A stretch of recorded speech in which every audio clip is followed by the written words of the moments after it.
વલસાડ જિલ્લા ભારતીય જનતા પાર્ટી પ્રમુખ હેમંત કંસારાએ જણાવ્યું હતું કે વલસાડ, ધરમપુર, પારડી નગરપાલિકાઓ જિલ્લામાં 3 તાલુકા પંચાયત બેઠકો પરની ચૂંટણીઓ તમામ બેઠકો ભારતીય જનતા જંગી બહુમતી સાથે જીતશે તેમજ રાજ્ય ચૂંટણી આયોગ દ્વારા સ્થાનિક સ્વરાજ્યની ચૂંટણીઓ જાહેર કરવામાં આવી છે। જે અનુસંધાને વલસાડ, પારડી, ધરમપુર નગરપાલિકાની ચૂંટણીઓ સાથે ઉમરગામ તાલુકા પંચાયત ફરસા 1 બેઠક, સરીગામ 2 બેઠક, કપરાળાની ગોટણ બેઠક મળી કુલ 3 તાલુકા પંચાયત બેઠકોનો સમાવેશ થાય છે। આ ઉપરાંત જિલ્લામાં યોજાનાર ચૂંટણીઓની તમામ બેઠકો જંગી બહુમતી સાથે જીતવા માટે મક્કમ નિર્ધાર વ્યક્ત કર્યો હતો।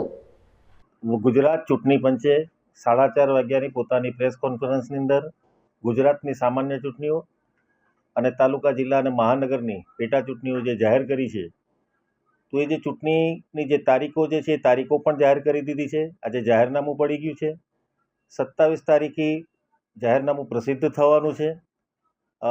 1લી તારીખ સુધી ફોર્મ ભરાવાના છે। ત્રીજી તારીખે ચકાસણી છે। 4થી તારીખે ફોર્મ ખેંચવાની તારીખ છે। 16 તારીખ એ મતદાનની તારીખ છે। જરૂર જણાય જો ફેરમતદાનની શક્યતા હોય તો 17 તારીખ અને 18 તારીખે પરિણામ જાહેર થવાની તારીખો જે ચૂંટણી પંચે જે જાહેર કરી છે, એનાથી સમગ્ર વલસાડ જિલ્લાની જો હું વાત કરું તો વલસાડ જિલ્લાની અંદર 3 નગરપાલિકાઓ છે। એની અંદર છે વલસાડ નગરપાલિકા, ધરમપુર નગરપાલિકા અને પારડી નગરપાલિકા। એ 3 નગરપાલિકાઓની સામાન્ય ચૂંટણીઓ યોજાવાની છે। એની સાથે સાથે 3 જેટલી તાલુકા પંચાયતની પેટા ચૂંટણીઓ પણ થવાની છે, જેમાં ઉમરગામની અંદર એક તાલુકા પંચાયત જે ફણસા 1 જે છે એ તાલુકા પંચાયત સીટની પણ પેટા ચૂંટણી થવાની છે।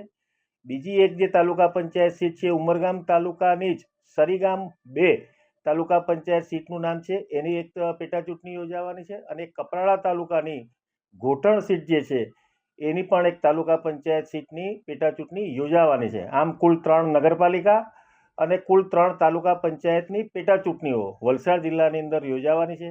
એના માટે ભારતીય જનતા પાર્ટી પૂરી તૈયારી અગાઉથી જ કરી રાખી છે અને સમગ્ર પેટા ચૂંટણી હોય કે 3 નગરપાલિકા હોય, એની અંદર ભારતીય જનતા પાર્ટી ભવ્ય વિજય પ્રાપ્ત કરીને વલસાડ જિલ્લાની જે એક પરંપરા જે છે એ પરંપરા જાળવીને 3 નગરપાલિકાઓના લગભગ બધી જ સીટો અમે જીતી જઈશું એવો આશાવાદ વ્યક્ત કરીએ છીએ અને પ્રદેશે જે અમારા વલસાડ જિલ્લા ઉપર જે વિશ્વાસ મૂક્યો છે એ વિશ્વાસને અમે ફળીભૂત કરીશું એવા આત્મવિશ્વાસ સાથે અમે આ ચૂંટણીની અંદર ઉતરીશું। અમે ભલે ચૂંટણીની અંદર ઉતરીએ, પરંતુ ભારતીય જનતા પાર્ટીનું જે ચૂંટણીનું આયોજન હોય છે, ભારતીય જનતા પાર્ટીના છેક બૂથની સમિતિઓથી લઈને પેજના પ્રમુખોથી લઈને છેક પેજ ઉપર જે 30 મતદારો આવે છે તેની પણ ભારતીય જનતા પાર્ટીએ ચૂંટણી કરી છે। પછી એ ત્રિપાખી હોય કે ગમે એક પક્ષ હોય, ભારતીય જનતા પાર્ટીને એનાથી કોઈ ફેર પડતો નથી।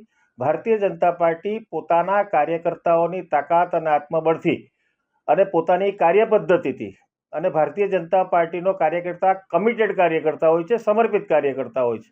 એ પોતે જ ઉમેદવાર હોય એ જાતનું ભારતીય જનતા પાર્ટીનો દરેક કાર્યકર્તા પોતાને સમજે છે અને એ રીતે ચૂંટણીની પ્રક્રિયાની અંદર ભાગ લે છે, જેનાથી આનું ખૂબ સારું પરિણામ ભારતીય જનતા પાર્ટીને મળશે।